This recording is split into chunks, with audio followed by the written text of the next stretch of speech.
अस्सलाम वालेकुम। मेरा नाम अहमद ज़फ़र है। बंदूक से निकली हुई गोली और कमान से निकले हुए तीर की तरह जो बात एक दफ़ा हमारी ज़ुबान से निकल जाती है, वो कभी वापस नहीं आती। ज़ुबान से निकला हुआ हर लफ्ज़, हर बात अपना असर रखता है। जैसे गोली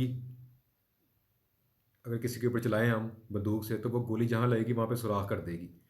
इसी तरह ज़ुबान की तेज़ी जो है, उसकी वजह से इंसान के दिल के ऊपर बहुत गहरे ज़ख्म पड़ते हैं और बाज़ औक़ात ये ज़ख्म इतने गहरे होते हैं कि इंसान ज़िंदगी भर उनको भुला नहीं पाता। अगर हम गौर करें तो हमारे इर्द-गिर्द हमारी ज़िंदगियों के अंदर बहुत सी परेशानियाँ तकरीबन 90% ऑफ़ द टाइम जो परेशानियों को हम फ़ेस कर रहे होते हैं, उनके पीछे कहीं न कहीं, कभी न कभी हमारी वो बातें होती हैं जो हमने गुस्से की हालत में दूसरों को कही होती हैं। इंसान जब गुस्से की हालत में होता है, तो कई दफ़ा उसे समझ नहीं आती कि उसके मुँह से क्या बात निकल गई है। हालाँकि उसकी इंटेंशन, उसकी नीयत वो नहीं होती, उसके दिल के अंदर कोई और बात होती है, लेकिन वो गुस्से के अंदर जब बोलता है, तो अपने ऊपर कंट्रोल नहीं कर पाता और बहुत सी ऐसी बातें मुँह से निकाल देता है कि बाद में जिसका सवाए पछतावे के इंसान को और कोई चीज़ हासिल नहीं होती उससे। मिसाल के तौर पे जब हम गुस्से की हालत में होते हैं, कोई बंदा ऐसी बात कर देता है आपको, तो उसके बदले के अंदर गुस्से के अंदर आके हम किसी को गाली कर दे देते हैं। कभी गुस्से की हालत में आके हम किसी के साथ ताल्लुक़ तोड़ने की धमकी दे देते हैं। हम गुस्से में आके अगले बंदे को नुकसान पहुँचाने की धमकी देते हैं कि हम तुम्हारी यानी कि जिस्म के मुख्तलिफ अज़ा को तोड़ देंगे या हम तुम्हें जान से मार देंगे। ये इस तरह के बहुत से सख्त अल्फाज ना चाहते हुए भी हमारे मुँह से निकल जाते हैं।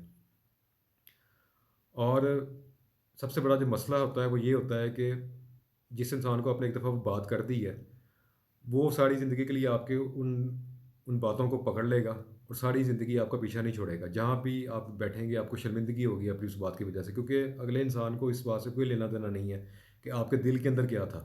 उसने सिर्फ़ उन अल्फ़ाज़ को पकड़ना है जो आपकी ज़ुबान से एक दफ़ा अदा हो गए। इसलिए बराए मेहरबानी जब भी किसी से बात करें, बात करने से पहले एक दफ़ा माइंड में उसको विजुअलाइज़ ज़रूर कर लें। अल्फ़ाज़ का चुनाव उस पे ज़रूर एक दफ़ा सोचें कि मैं जो बात करने जा रहा हूँ कि आया मेरा यही मतलब है? अगर मैं ये बात करूँगा तो इससे अगला बंदा कोई गलतफ़हमी का शिकार ना हो जाए, या मैं जो बात करने जा रहा हूँ वो मैं सही अल्फ़ाज़ के अंदर उसको कम्युनिकेट कर रहा हूँ या नहीं।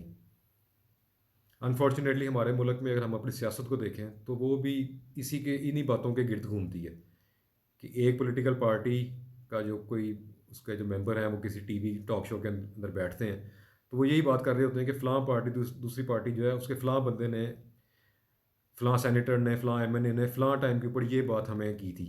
लिहाज़ा उस बात के जवाब के अंदर अब हम ये बात कर रहे हैं। और वो फ़लाँ जो और ये कहते हैं कि वो बंदा जिसने ये बात की थी वो इस बात के ऊपर आके हमसे माफ़ी माँगे। और वो बंदा जिसने पहले वो बात की होती है वो उसके ऊपर अड़ जाता है। क्योंकि हमारे मुआशरे के अंदर ये तो है नहीं कि हम अपनी गलती तस्लीम कर लें।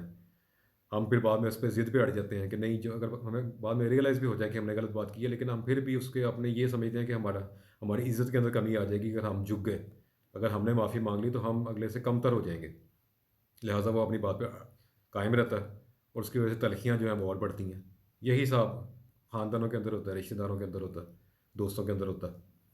अगर एक इंसान से गलती होगी यार, वो उस पे बाद में उसको रियलाइज़ हो जाए कि यार मैंने गलत बात कर दी है, उस पे माफ़ी माँग ले, तो बहुत सी मुश्किलात, परेशानियाँ जो हैं वो हल हो सकती हैं।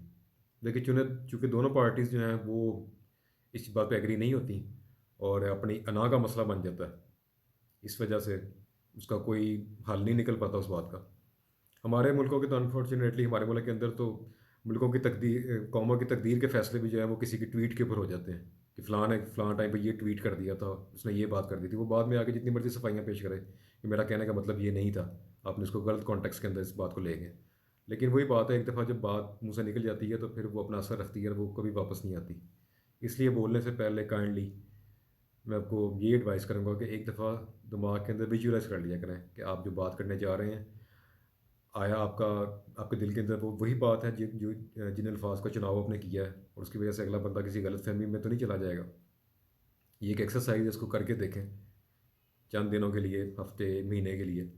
वादा करें अपने साथ कि मैं आइंदा जो भी बात करूँगा, मैं बिल्कुल ब्लंटली अगले बंदे की बात में उसका रिप्लाई के अंदर फ़ौरी तौर पे जवाब नहीं दूँगा। मैं थोड़ी देर के लिए सोचूँगा कि मैं जो बात करने लगा हूँ, मैंने जो अल्फाज का चुनाव किया है वो मुनासिब है या नहीं है। इससे आपको बहुत फ़ायदा होगा। वो एक पुराना एक फ्रेज़ भी है कि पहले तोलो फिर बोलो। यानी कोई भी बात करने से पहले एक दफ़ा सोच लिया करें। अगर हम इंशाल्लाह इसके ऊपर अमल करेंगे तो हमारी ज़िंदगी की बहुत सी परेशानियाँ हल हो जाएंगी। मेरी बातें सुनने का शुक्रिया। अल्लाह हाफ़िज़।